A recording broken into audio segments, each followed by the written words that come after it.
So Gambit's doing really good. We've been keeping him out on pasture with his buddy Hank. The reason we made this decision was for Gambit's well-being. Horses aren't meant to be alone and can get very depressed from that, and we didn't want that for him. We know it's a risk keeping him out with another horse, but we figured he would be very stressed and very unhappy if he was by himself. So he's out with his buddy Hank. They do still run and play. Gambit kind of acts like basically nothing's wrong. He just has some mobility issues with his neck because he can't lower it all the way to the grazing level. So that's why we feed him his grain raised up, because this headset he can do quite easily. We have been graciously offered transport from Northern Horse Transport. They are going to get Gambit to the new Bolton Center in Pennsylvania, and then we're going to be able to do the screening, a bit more in-depth images so that we really know what we're dealing with. We're very limited with what we can do on farm here and locally. We had reached out to the local vet college to see if they'd be interested in doing the CT scan, and they basically said they didn't recommend it because they'd have to manipulate his head and neck in some positions that may potentially leave him paralyzed. So obviously that's probably not the best option for Gambit. New Bolton has a little bit more availability and I believe a bigger CT, so they're going to be able to scan him more easily, and they have a whole neurosurgeon team that'll be on standby if anything does happen. Basically, for those tuning in, Gambit has a misalignment of his C2 and C3 vertebrae, which basically sit here and here. So he's got this bump here now that he never used to have. It's kind of hard to see it on the camera, but basically this bump here shouldn't be here. He should be smooth and flat kind of the whole way down, and he's not now. So we noticed this a little bit about 2 months ago-ish, that he came up for feeding, and when he went to go lower his head down to eat, he tilted his head oddly to the side.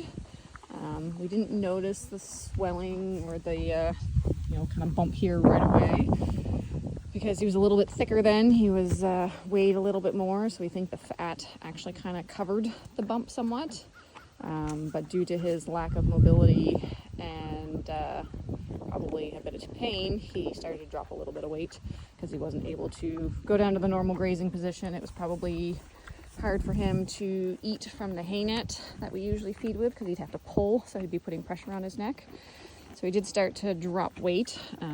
We've fixed that now because we've given him loose free hay raised up and giving him his grain raised up so he doesn't have to worry about that.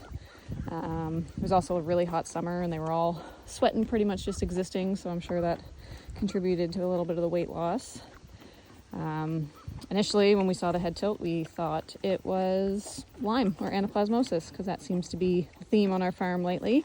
And we've had other horses that have had sudden head tilts like that come on with no other indications. So that's kind of what we expected. We took a temperature on him right away. He wasn't running a fever, so we were kind of basically told to just monitor, which we did. But when the head tilt didn't go away after a week, we scheduled the radiographs, and that is when we found out his problem. So again, on farm, our imaging is really good, but not as good as they're going to be able to do at the vet college, and really get a good look at what's going on and determine what spinal cord involvement there may be, if there's any other issues, if it's too fused, if there's too much fibrous tissue, they may not be able to operate because they may not be able to get a good alignment. So that's why this imaging is so important that we have to do before committing to the surgery. And then, depending on what they find in that, we will hopefully have a better idea of what his prognosis is going to be. How, if he can do surgery, and if he can do surgery, what we're kind of looking at for his long-term outlook. Because we can't just look at today, we need to look at the future as well, because we want to make sure he's happy and healthy and comfortable. And so we're really hoping this imaging is going to give us more information. Again, we don't know exactly what he did. We know there's a couple of instances where, you know, he roughhouses with his friends, and he definitely could have fallen. It may have even been from a injury that happened long ago, and that he was just compensating well enough for so long that now it's become an issue, or he re-injured it. You know, if it was, again, injured when he was younger. We do know one instance in particular that he literally fell off his buddy's back and basically flipped over top of him and landed on his neck. So that very well could have been the start of the neck issues, and that maybe just for so long he was able to compensate, or even the fact that he was a little bit bulkier, a little bit fatter, that the fat tissue could have actually been holding things in place and basically stabilizing his neck for him, kind of in like a little fat brace. So again, we don't 100% know when it happened. We just know that the head tilt came on very suddenly. I know that a little bit before the head tilt, we thought he was going to blow an abscess out of his front left hoof because he was really sore on it. So that might have been connected. So he might have done an injury, you know, to the neck and his leg all at the same time, especially if he fell or ran into something, because he never did actually end up blowing an abscess out of that foot. We were treating him as such, but we never did see an abscess. So it's probably all linked together, especially where it was the left front foot and it's the left side of his neck that has this bulge now. So yeah, I guess just wanted to give everyone a little detailed update on Gambit to let you know where we're at, what's happening, and what our plans are moving forward. Thank you to everyone who has shared his story. Thank you to the Horse First Initiative for all of their support. Susan has been absolutely fantastic to guide us through this process and help us make these decisions with putting Gambit's needs first. It can be hard to make decisions sometimes when the horse is so close to you and you're so emotionally invested into them. I love this boy with all my heart, and he's something that I worked towards for a long time. And yeah, so when he got injured, it was pretty awful, and it just kind of like our whole world came crashing down.